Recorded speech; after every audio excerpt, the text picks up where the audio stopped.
আজকে আমি ডাক্তার হিসাবে একটি বিষয় নিয়ে আলোচনা করব। সেই বিষয়টি সুস্থভাবে বেশি দিন বাঁচার উপায়।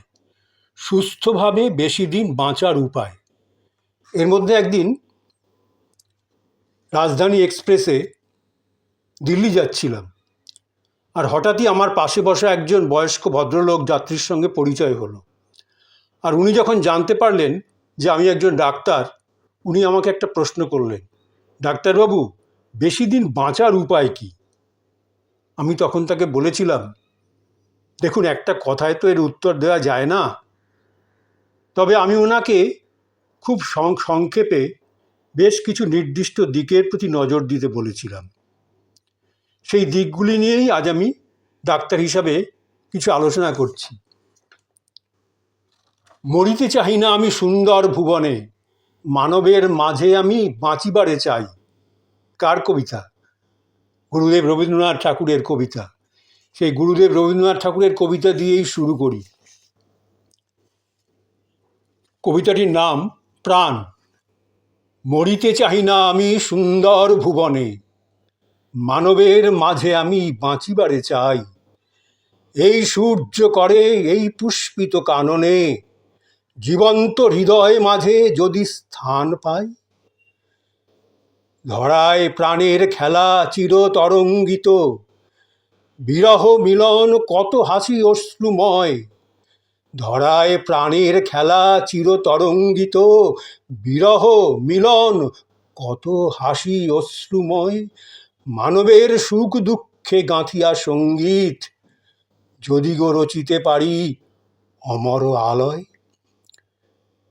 তা যদি না পারি, তবে বাঁচি যত কাল তোমাদেরই মাঝখানে লবি যেন ঠাঁই। তোমরা তুলিবে বলে সকাল বিকাল নব নব সঙ্গীতের কুসুম ফোটাই। হাসি মুখে নিয়ে ফুল, হাসি মুখে নিও ফুল, তারপরে হায় ফেলে দিও ফুল, যদি সে ফুল শুকায়। হাসি মুখে নিও ফুল, তারপরে হায় ফেলে দিও ফুল, যদি সে ফুল শুকায়। কাজেই আজ আমার আলোচনার বিষয় সুস্থভাবে বেশি দিন বাঁচার উপায়। যেটা আমাকে রাজধানী এক্সপ্রেসে এটা বলছিলাম, ওই ভদ্রলোক আমাকে জিজ্ঞেস করেছিলেন, ডাক্তারবাবু, বেশি দিন বাঁচব কী করে? কবিগুরুর মনের এই বাসনা বোধহয় সমস্ত সুস্থ মানুষেরই মনের বাসনা। ব্যতিক্রম শুধু মানসিকভাবে অসুস্থ কিছু মানুষ। কিন্তু মনের বাসনা হলে কি হবে? কত রকমের দুর্ঘটনা, মহামারী, বন্যা, ভূমিকম্প, অগ্ন্যুৎপাত ও কত রকমের মারাত্মক সব জীবনঘাতী অসুখে কত মানুষের জীবন অকালেই ঝরে যায়। কিন্তু দুর্ঘটনা তো দুর্ঘটনাই, তার উপর তো আমাদের কিছু করার নেই। কিন্তু সেই দুর্ঘটনা ছাড়াও অনেক অসুখে আমরা আক্রান্ত হই বা ভুগি, যা আমাদের জীবনী শক্তি তো কেড়ে নেয়ই, আবার অধিকাংশ ক্ষেত্রেই অকাল মৃত্যুরও কারণ। অধিকাংশ ক্ষেত্রেই অকাল মৃত্যুরও কারণ। কিন্তু এইসব সাংঘাতিক অসুখের আক্রমণ থেকে অনেক সময়ই আমরা রেহাই পেতে পারি কয়েকটি সাধারণ কিন্তু খুবই প্রয়োজনীয় ব্যাপারে নজর দিলে। আর এই নজরটা দিতে হবে সন্তান জন্মাবার পর থেকেই। বাচ্চা জন্মাবার পর প্রত্যেক বাবা মায়েরই কর্তব্য হাসপাতাল অথবা স্থানীয় স্বাস্থ্যকেন্দ্রের সঙ্গে যোগাযোগ করে বেশ কয়েকটি রোগের প্রয়োজনীয় প্রতিষেধক নেওয়ার ব্যবস্থা করা। বিশ্ব স্বাস্থ্য সংস্থার নির্দেশ মতো সমস্ত হাসপাতালে এ সমস্ত তালিকা নির্দিষ্ট করা আছে। যাই হোক, এইগুলি নিয়ে পরে একদিন আলোচনা করব। এই কোন কোন ভ্যাকসিন নিতে হবে, কোন কোন, সেগুলিকে পরে একদিন আলোচনা করব। আজকে এই প্রতিষেধকগুলির মাধ্যমে অ্যাকচুয়ালি এই আমরা বাচ্চাকে অনেক রকম অসুখের হাত থেকে রেহাই দিতে পারি, যেমন টিউবারকিউলোসিস, ডিপথেরিয়া, হুপিং কাশি, ধনুষ্টঙ্কার, হাম, আরও নানা রোগ থেকে মুক্তি দিতে পারি। এছাড়াও দরকার মতো মামস, রুবেলা, কলেরা, টাইফয়েড, জলাতঙ্ক, প্লেগ, হেপাটাইটিস, কত রকমের অসুখ, এনকেফালাইটিস, প্লেগ, এই সমস্ত রোগের থেকে মুক্তি দিতে পারি। আবার বর্তমান সমাজ ব্যবস্থায় অতি দ্রুত জীবনযাত্রার সঙ্গে তাল মেলাতে না পেরে মানসিক চাপে পড়েও আমরা অনেক মানসিক ও শারীরিক রোগের শিকার হই। এগুলিকে এড়াতে গেলে আমাদের দরকার সুখনিদ্রা, সুস্থ মস্তিষ্ক। যতটা সম্ভব উদ্বেগ ও দুশ্চিন্তা এড়িয়ে চলা,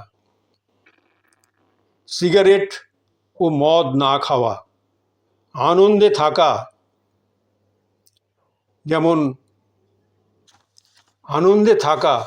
যেমন গান।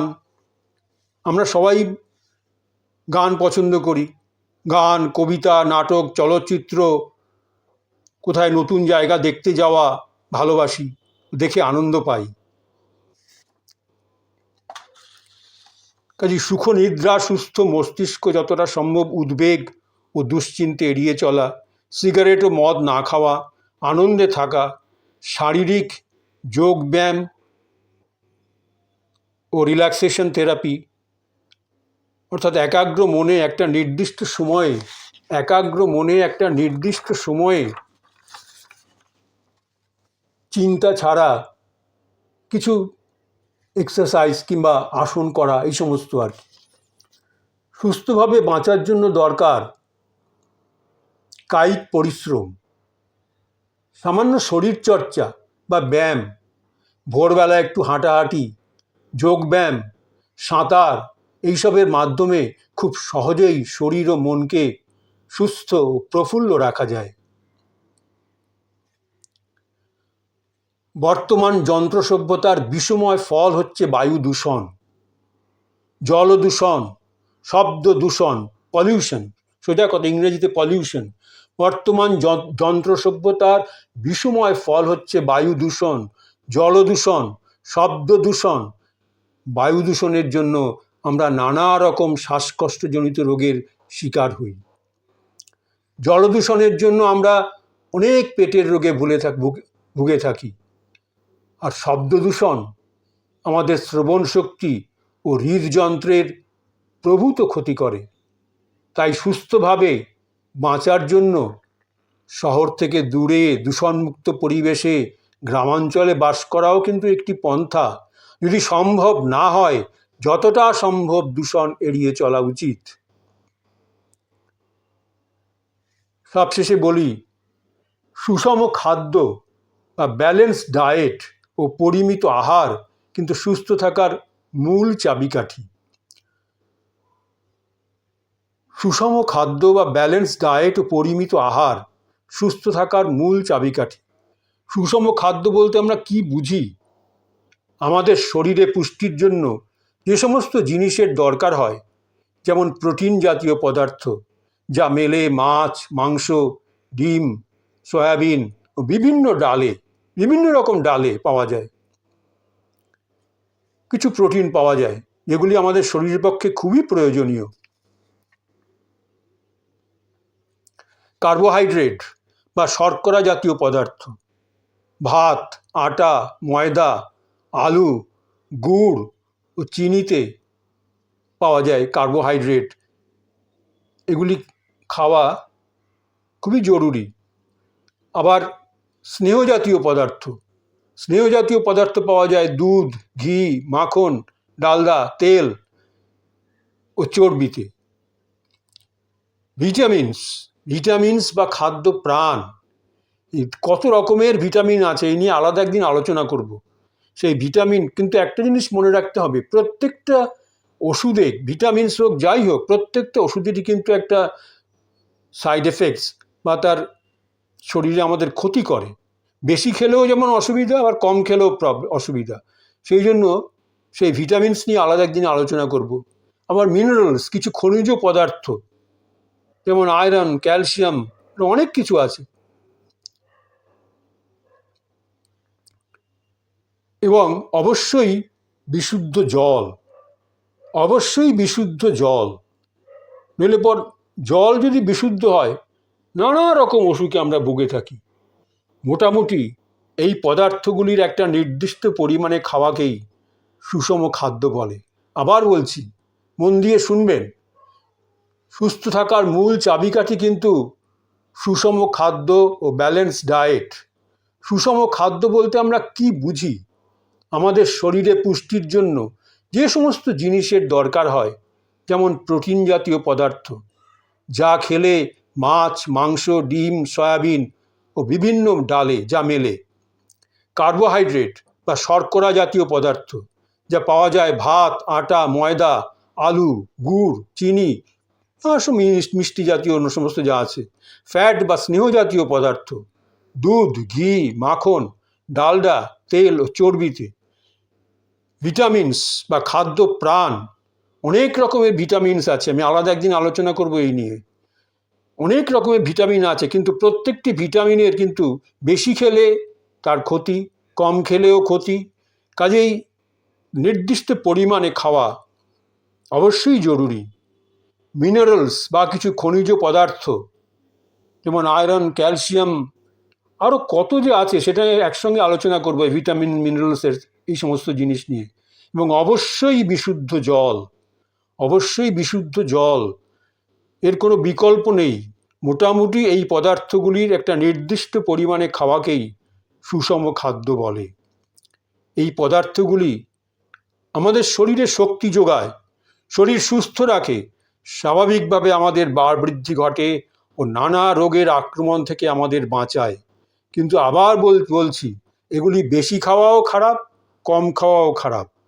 নির্দিষ্ট পরিমাণ, সেটা নিয়ে আমি পরে একদিন আলোচনা করব। তাই সুস্থভাবে বেশি দিন বাঁচার জন্য দরকার বিভিন্ন রোগের আক্রমণ ঠেকাতে প্রয়োজনীয় প্রতিষেধকের ব্যবস্থা, সুখ নিদ্রা, সুস্থ মস্তিষ্ক, গ্রাম্য বাস বা পলিউশন ফ্রি এনভায়রনমেন্ট, কায়িক পরিশ্রম, সুষম খাদ্য ও পরিমিত আহার, এই সমস্তগুলি প্রত্যেকটিরই খুব দরকার। সেই ভদ্রলোককে, রাজধানী এক্সপ্রেসে সেই ভদ্রলোককে এই কথাগুলি বললাম, পরে উনি খুবই খুশি হয়েছিলেন। কাজেই আমরা তো সবাই জানি মোটামুটি, কিন্তু সুস্থ হওয়া মানে কিন্তু শুধু শারীরিকভাবে সুস্থ হওয়ার কথা আমি বলছি না।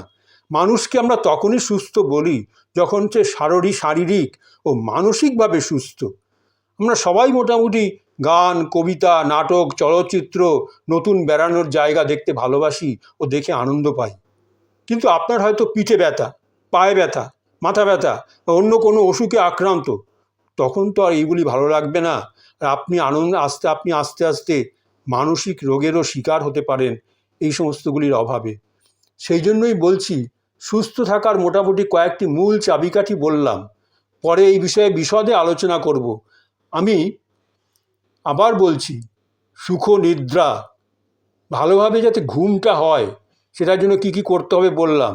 সুখ নিদ্রা, সুস্থ মস্তিষ্ক, মাথাটাকে সুস্থ রাখতে হবে, সুস্থ মস্তিষ্ক, গ্রাম্য বাস বা দূষণ ফ্রি এনভায়রনমেন্টে বাস করা, যেখানে দূষণ কম, পলিউশন ফ্রি। সবার পক্ষে তো গ্রামে থাকা সম্ভব নয়, কাজেই যেখানে দূষণ ফ্রি আমাকে থাকতে হবে, দূষণ ফ্রি এনভায়রনমেন্টে থাকতে হবে, আর দূষণমুক্ত পরিবেশে। আর ব্যালেন্স ডায়েট, সুষম খাদ্য এবং অবশ্যই বিশুদ্ধ জল, এসব নিয়ে বললাম। কিন্তু সবই নির্ভর করতে হবে আমাদের উপরওয়ালার উপর, দ্যাট ইজ সর্বশক্তিমান ঈশ্বর। আমি ডাক্তার হিসাবে দেখেছি, সর্বশক্তিমান ঈশ্বর যদি না চায় আমরা কেউ থাকতে পারবো না। উনি যদি চায় তবে খুব ভীষণ অসুখে আক্রান্ত লোকও সুস্থ হয়ে যায়। কাজেই এটা আমরা ডাক্তাররা চেষ্টা করি, এইটাই মাত্র। কিন্তু সর্বশক্তিমান ঈশ্বরের যা ইচ্ছা সেটাই কিন্তু মেনে নিতে হবে, এটাই হচ্ছে আসল কথা। তাই আজ আমি আলোচনা করলাম সুস্থভাবে বেশি দিন বাঁচার উপায়, যেটা আমাকে প্রশ্ন করেছিল আমি দিল্লিতে যাওয়ার সময় রাজধানী এক্সপ্রেসের এক বয়স্ক ভদ্রলোক। আমি ওনাকে সামান্য কয়েকটি কথা বলেছিলাম, এই কটি কথা। উনি খুবই খুশি হয়েছিলেন এবং আমাকে অনেক প্রশংসা করেছিলেন আমার। যাই হোক, আমি আজকে এটাই আলোচনা করলাম। এরপরে আমি ভিটামিনস, মিনারেলস এইসব নিয়ে আলোচনা করব। অনেক কিছু ডাক্তারি সম্বন্ধে আলোচনা করতে হবে মাঝে মাঝে, কারণ ডাক্তার হিসাবে তো এগুলি আমার বলা উচিত। যাই হোক, আমি আজ শেষ করছি।